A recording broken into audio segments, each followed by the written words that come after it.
Sea kayaking the Firth of Forth, solo day paddles. The Firth of Forth on the east coast of central Scotland has many interesting sea kayaking trip possibilities. This video is a story of a solo day trips I did in August 23. Over a period of 4 consecutive days I experienced the delights of island hopping and in numerous historic military defence buildings, the famous Forth bridges,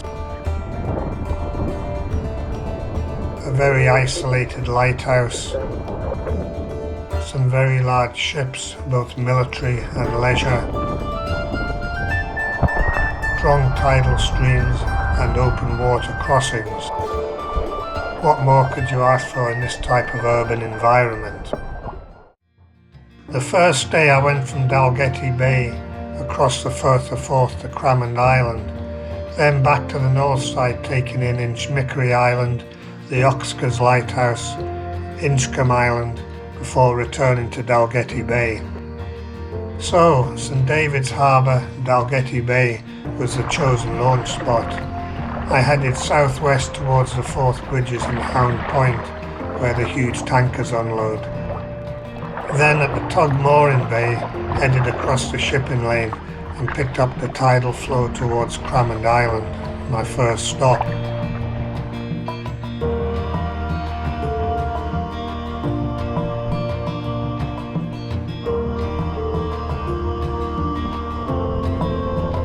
I found a nice landing spot and then went to explore the remains of the wartime defence buildings. I'd never been to Crammond Island before.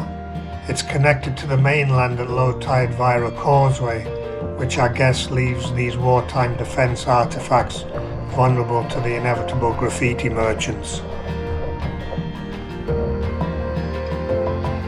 Back on the water, I headed north, back across the Forth towards Inchmickery.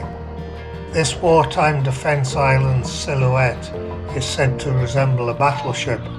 Whether by design or accident is open to some debate.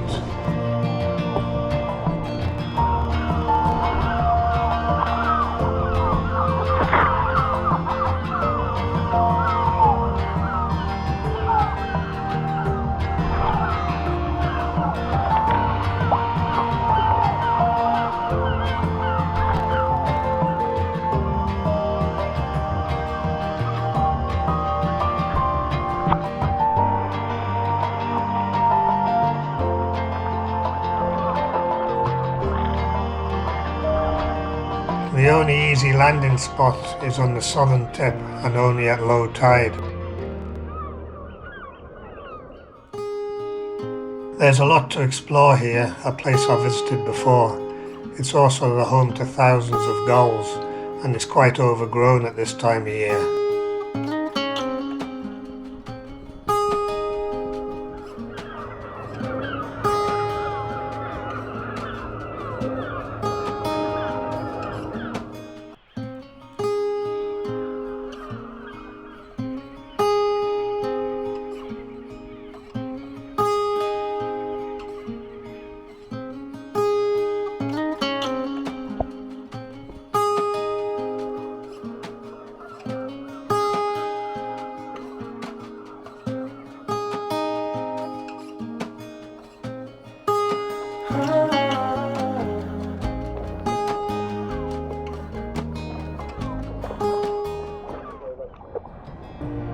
I continued north towards the Oxcars lighthouse, taking in the impressive cow and calves skerries en route. This area was very friendly today, but in different tides and weather it can be very wild here.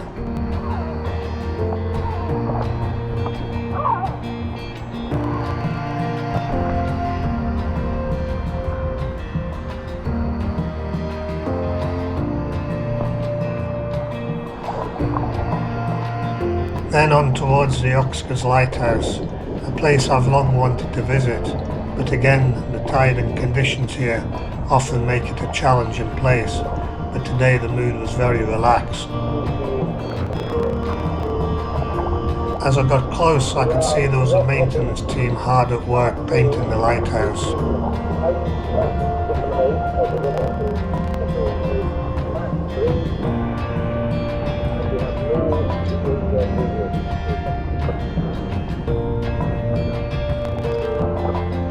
managed to find a place to land. This was a bonus. I hadn't expected to be able to land here. Even better, after chatting to the maintenance guys, I was given permission for a quick explore of the lighthouse. Well, if you don't ask, you don't get. This is a sleeping accommodation. Looking up at the light, and then out onto the balcony.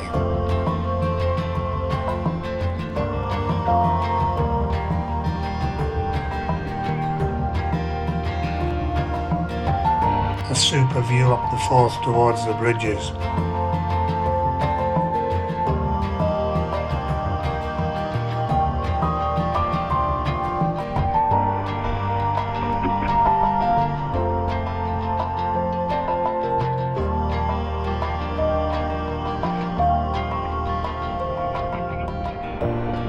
Back in the boat I headed north again, towards Inchkeith Island.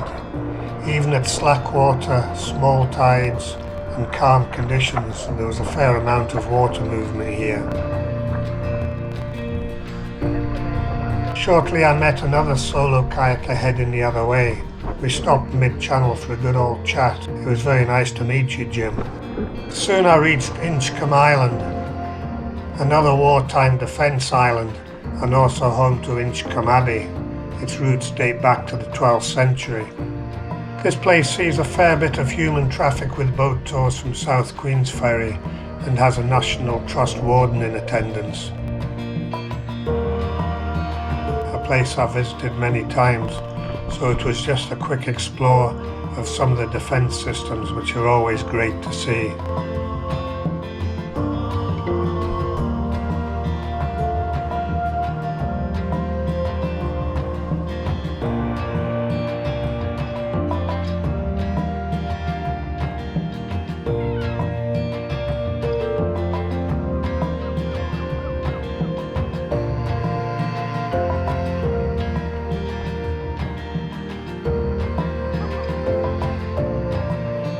Then a short hop back to my start point at Dalgety Bay.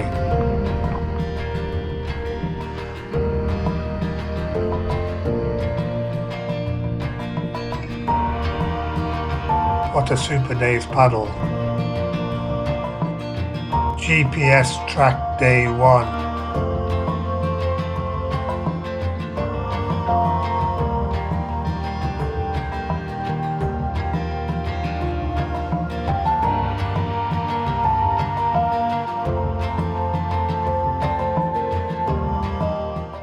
Day 2. This was a paddle from Dalgety Bay up to the Forth bridges to see the aircraft carrier the HMS Prince of Wales sail under the bridges. I had heard a rumour that this aircraft carrier was due to sail. It had been moored in the Forth after work at the Rosyth shipyard.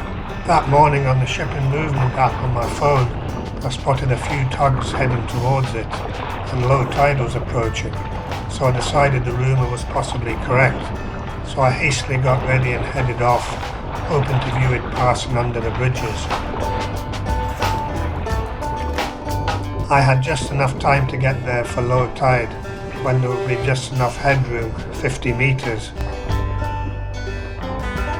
Kayaking under the bridges is a very special experience I always enjoy. The sheer scale of them never ceases to impress me. The Forth rail bridge is my favourite. Completed in 1889, 110 metres high, an amazing structure.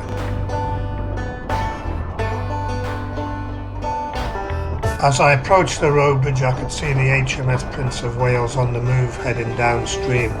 It seemed my hunch was correct.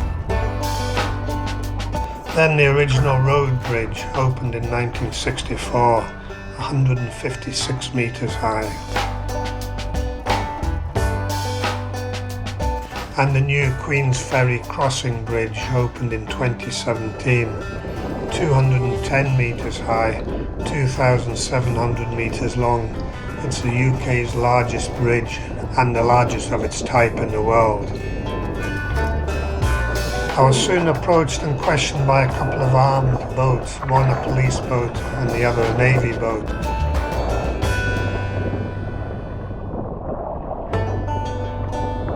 After some discussion they seemed to accept I was no real threat, but the police boat hung around watching me until the aircraft carrier had passed under the rail bridge.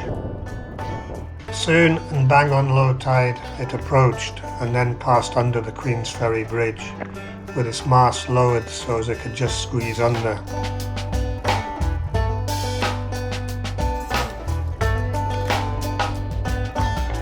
And then on under the road bridge.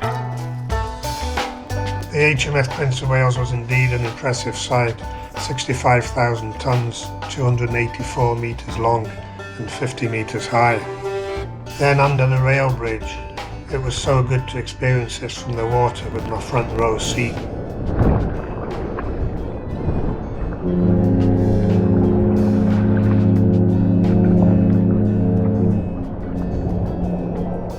And finally it was heading out to sea.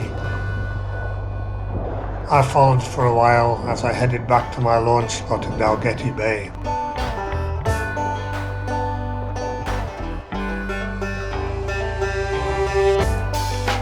My GPS tracked day 2.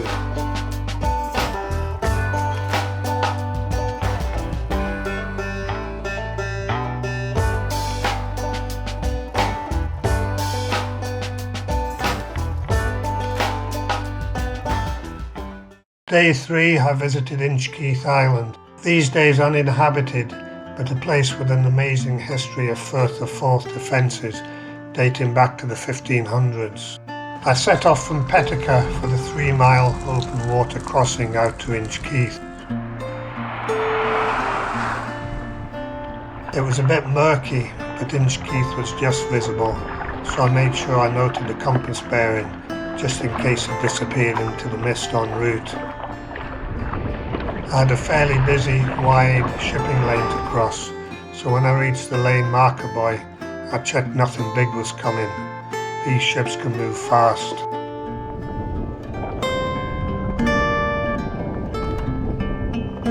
I made it safely across.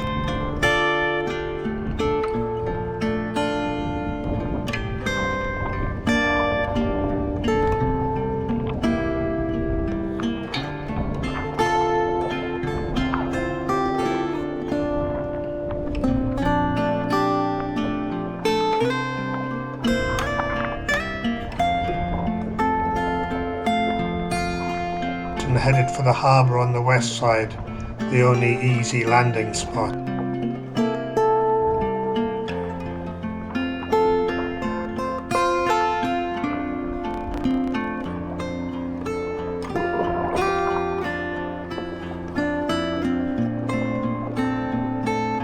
The bird life here is also impressive, and like the other islands I'd visited, care should be taken only to land at suitable times of the year to avoid disturbance in the nesting season. After making sure the boat was secure, I headed off to explore. I'd visited Inchkeith a few times before and had explored nearly all of the wartime buildings. This building had been the command centre.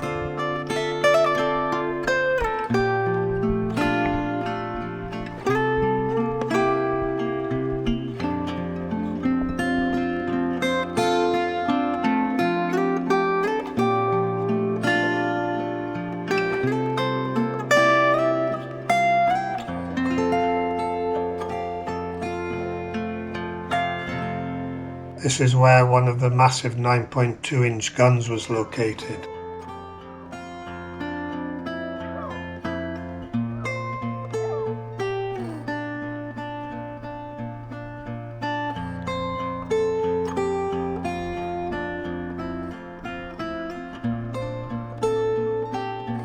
The island was very overgrown at this time of year. Previously I'd visited much earlier in the year when getting around was more pleasant.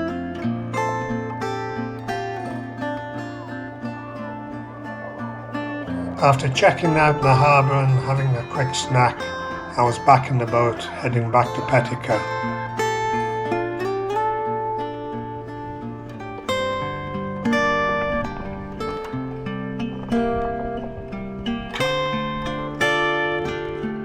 As I reached the point, I could just see my destination and no big ships to avoid.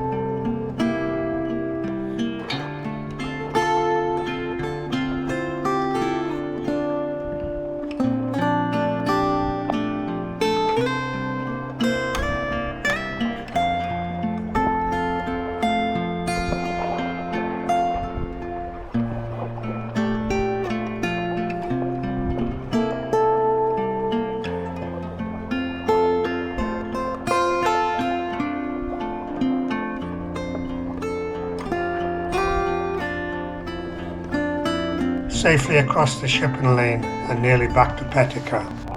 One final look back.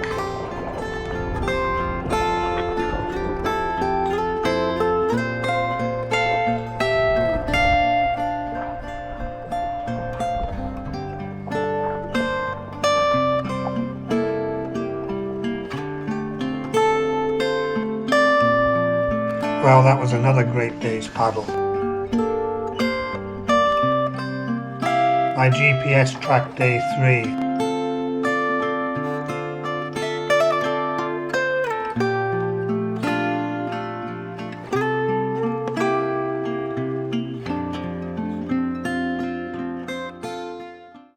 Day 4. Today was a short paddle out from South Queensferry to see the large cruise ship, the Jewel of the Seas, and to have another paddle under the rail bridge. The Jewel of the Seas was moored just off Hound Point, also where the large oil tankers unload.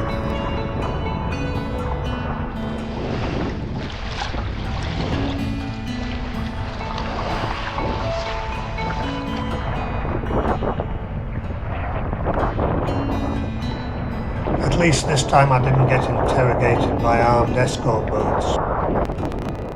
At 91,000 tons, 280 metres long, and over 50 metres high, it's a big beast, bigger than the aircraft carrier I'd viewed the other day, but apparently only classed as a medium-sized cruise ship these days.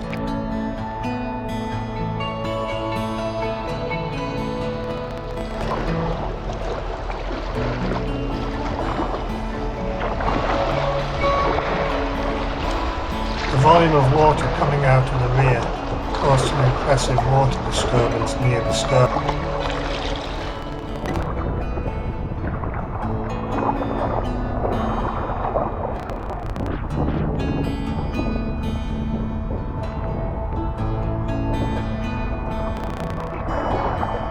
I then headed back upstream again under the rail bridge.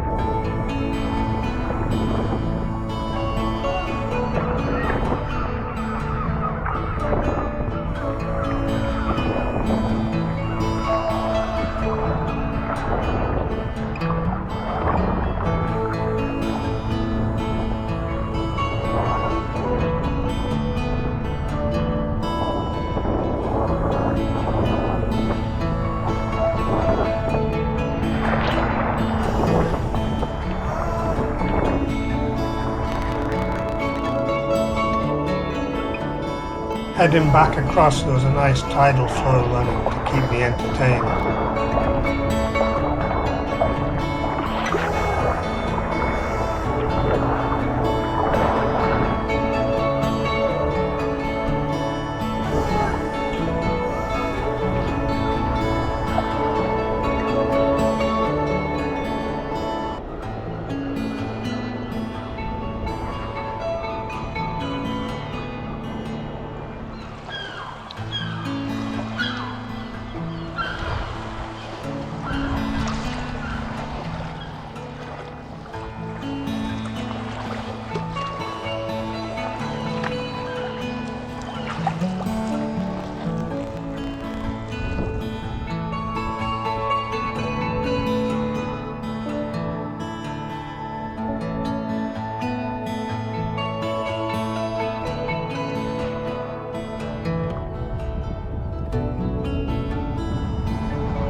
The rail bridge was also very impressive from the south side. Back at my launch spot, Well, another super paddle to top off the last few days, which only goes to prove urban sea kayaking can be fun as well. My GPS tracked day 4,